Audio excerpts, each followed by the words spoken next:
Hola a tothom! Iniciem nou curs escolar i, per tant, comencem una nova roda de vídeos recomanacions de literatura infantil i juvenil que podreu seguir a través de les nostres xarxes.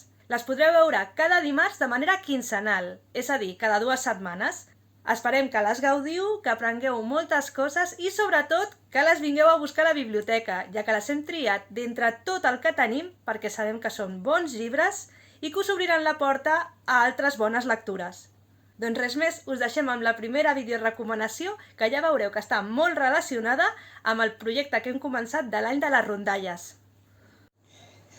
Aquest mes estem treballant la rondalla de la Caputxeta Vermella, un dels contes de la tradició oral més extesos.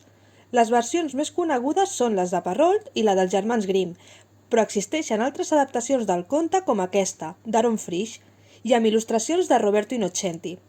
Ja coneixem a Innocenti d'altres recomanacions que us hem fet, com Rosa Blanca. Com ja sabeu, és un il·lustrador que fa servir una tècnica hiperrealista i que es caracteritza per la seva crítica social i la seva exposició de la més crua realitat. Aquesta Caputxeta Vermella és un exemple més d'això que acabem de dir. Com en el conte tradicional, en aquesta Caputxeta Vermella també trobem un bosc, però és un bosc que en comptes de tenir troncs i fulles, és de ciment i de totxos.